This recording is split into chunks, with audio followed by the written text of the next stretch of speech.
Good evening to all. My question is, have you tried to do something that didn't work out? Maybe you are there watching me right now and you try. You try a relationship that didn't work out. You try to go to a country to start a new life and didn't work out. You try sometimes a job, a business that didn't work out. And maybe you are watching me and the main reason that you could not go forward with your life is depression, because suddenly you get depressed. You start feeling alone, you start feeling sad, you start having reactions of not answer your calls or talking to people, and you end up there sitting down, laying down, and maybe you are there tonight alone. You don't know what to do with your life. I would like to invite you for you to stay with us and discover how can your life change. You know, what we are proposing here to you is not just a transformation, it's not just a change of life or change of religions. No, we are not here promoting religions. What we are promoting here to you is a transformation of life. Because when the life of the person is transformed, the life of the person becomes different, and the life of the person automatically goes forward. Watch those stories, and we'll be back with you. I started hearing voices when I was 20 years old. It's something I didn't ask for, nor did I expect. It just came upon me like that, basically. I couldn't control them. They took over my whole life. I've been in the church for 4 years now, and in this 4 years, I was always up and down in my spiritual life. A couple of months I'll be okay, and then all of a sudden I'm down again. So I got to a point where I was on lots of medication, and the schizophrenia, the voices in my head will control my life. I got to a point where I couldn't even put my head down to rest or close my eyes without basically screaming, because the voices in my head were taking control of everything. I did many things on my spiritual life, but it just wasn't seem to be moving forward. So in my family, I come from a background where I've had witchcraft done in my family. I was abused when I was young, so there was a lot of things that I kept inside, a lot of things that I didn't realize I hadn't fought against, many things I realized I didn't overcome. I started drinking alcohol, and this became a very severe problem at the time. And I would even start drinking in the afternoon, as early as 4 o'clock in the afternoon, and I'd start drinking at home on my own, just to drown the voices out. And this became a daily routine with me. I would drink, I'd go to the off-license, buy the cheapest wine, beer, cigarettes, stay at home and just drink by myself just to block these voices out.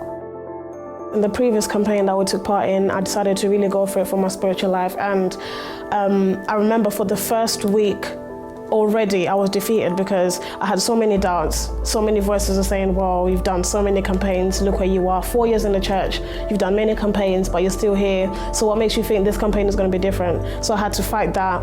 And then as well, I was trying to go around the places to build up my sacrifice, but doors were really closed, nothing was moving forward for me. This campaign was really, really hard.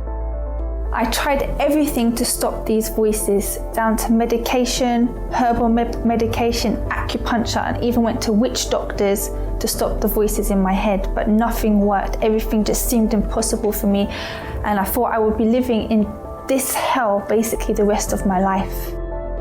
It was really, really hard, but I kept going because I knew what I wanted from God. I knew that I'd had enough of my spiritual life, always up and down in the church.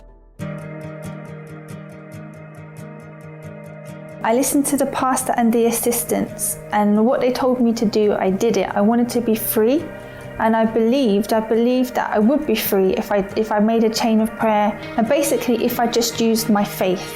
It was impossible for these voices to go, because it was impossible for me to ever get rid of these voices. I thought, if I do this and use my faith, they will go. God has to do something. I kept going because I knew what I wanted from God. I knew that I'd had enough of my spiritual life, always up and down in the church. So I did that part, and I was also fasting. I was doing long hours, like 12 hours, because I'm a person, I never liked fasting. I did not like fasting. So I would fast for 12 hours, I would pray in the night, I would do things that I just didn't like doing before. And he did. Today I'm free. I'm not addicted to alcohol. I don't have to take medication, and above all, I do not hear any voices inside my head. After I kept on fighting and going, I overcame the abuse of the past. I overcame the feelings that I had towards men. I was no longer afraid of men. I was no longer tensing, like I would tense. If men come near me, I'll be afraid of them. So all of that went. I overcame my complexes. I overcame many things that were stopping me from moving in life.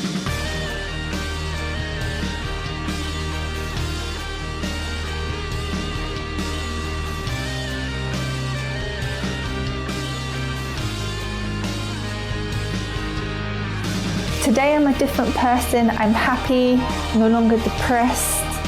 I'm also able to advise others as I'm an assistant in the church. I am just so pleased that God has helped me. My faith has helped me. And if it helped me, it can help you.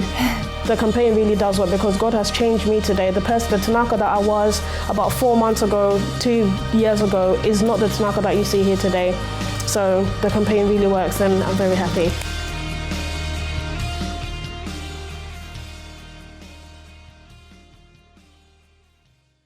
You see that in these stories that you just saw now, you see that all the people who attend to the UCKG Help Center, attend the Chains of Prayers, they start transforming their lives, and their lives were transforming not because of the church itself, but because of a faith that we promote here.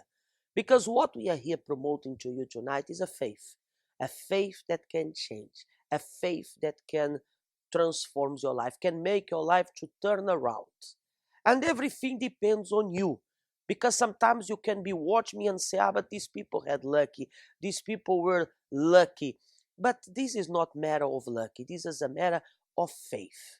Faith is not a feeling, but faith is a certainty like this. You know, my life can change. And maybe you are there and you have no hope, you have no faith.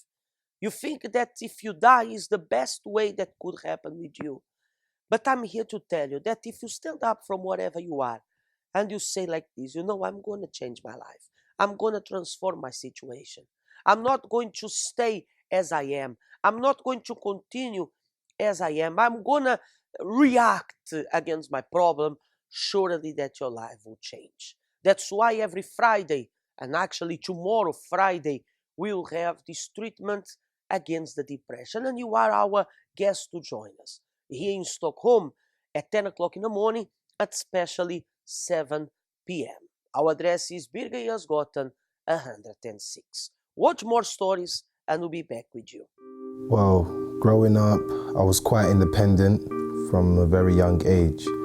However, going into secondary school, not having an older brother or anyone to guide me, that did lead the pressure of fitting in, wanting to have money, wanting to be approved. This led me to dive into porn. This led to me getting involved in fraudulent activities to get quick money due to the people around me. I acted very different, aggressive, rude, proud, and that wasn't how I was brought up. This also led to me just getting distracted, and that actually led to me failing in my GCSEs miserably. Well, after my GCSEs, I realized that I needed a change in my environment and the people that I hung around with. So I decided to either move, and I managed to get into a university, which was outside of London, which was a new experience for me, but something that I was ready to take on board and commit to. I got into a situation where I was in a relationship that was not healthy. We were constantly arguing, going through a lot of issues that, to be quite honest, I only thought people went through in movies. But this relationship got me to rock bottom, and to get out of that, I had to use faith. Well, things started to change once I made that decision, and as the months came and went, things started to improve. My focus came back, my self-confidence, my self-belief in myself, and me achieving my goals grew, and I started to see God work more and more each and every single day. And that of course led me to graduating from someone who failed in his GCSEs miserably is something that I very much am proud of. And things are looking up, and I truly believe that as long as I apply myself and keep my focus and keep on using my faith in God, everything will be extraordinary, and I'll be speaking to you guys again about my achievements. When I came to this country, I had my goals, my aspirations, but I found that instead of progressing, I was actually almost like firefighting. I was dealing with one crisis after another. And there was one point when I was actually studying part-time, and I had doing two jobs, and I remember that's when I started like having panic attacks, because literally every morning I'd wake up and I'd be thinking, okay, where do I have to be next, you know? And I had enough, because I felt as though for 6 months straight I didn't have a single day of rest, and I felt like my body was beginning to break down. So I called one of the jobs and said I was not coming back, and it was pretty hard for me, because it's not like I could make ends meet, so that was a pretty low point for me. Before coming to the church, I already had my relationship with God, because I grew up in church, so I already had that church upbringing. But my life was still defeated, because it's like I knew God, but I didn't see His promises being materialized in my life. So when I attended the church, I heard the pastor speaking, and he explained what was the cause of the problem, because one of the problems I found, and I didn't quite understand why, was that I was renting, and I was literally moving. I was an ideal tenant, but I kept having to move from one location to another. So like I said, instead of progressing, I was literally just trying to maintain where I was. Also like moving from one job to another as well. And he began to explain what was behind it. So I started to understand what was the cause of my problem. And I started learning how to respond and how to deal with it. And then I began to see bit by bit my life progressing. Like, for example, I had now a stable job, and like a proper job that would be able to, I was able to even to move to a place that instead of I was flat sharing, and I was able to move to like my own place. I didn't own it, but I was able to rent a place that was now my own. So I actually started seeing progress in my life. Now, actually, I was single at the time. Now I'm married, but more, I have actually my husband and I, we've literally just purchased our own home. And I have an established job now, and I'm going to be promoted very soon, thank God. But most importantly, it's like my mindset has changed. I started to respond differently to what I considered to be the problems. I actually now started seeing them as challenges, because now I was aware that I can actually respond and have victory. So my mindset has completely changed, and my life has really progressed as a result of that. We are getting to the end of this program. I just want to give you again the address if you don't know where we are situated. If you live in Sweden, in Stockholm, we have our help center at the Birgersgatan 106. Also in Gothenburg, we have our help center where we are every 2 Saturdays of each month, and you'll see the address as well below your screen. But you can visit our website, and you're gonna know the addresses of the UCKG all over the world, here in Scandinavia and all over the world. Our address is www. Our website is www.uckg.se. uckg.se. There you have the details about our help center here closer to us in Scandinavia, as in Europe, as in the world. And the Spirit of God, the faith is present everywhere, because doesn't matter where you are watching me from. The moment that you decide to enter inside of one of our UCKG's help center all over the world, surely that your life will change, because there is a faith, there is a God that is waiting for you. So do not wait anymore. Do not waste this chance. Take this chance and change your life. Have a good night.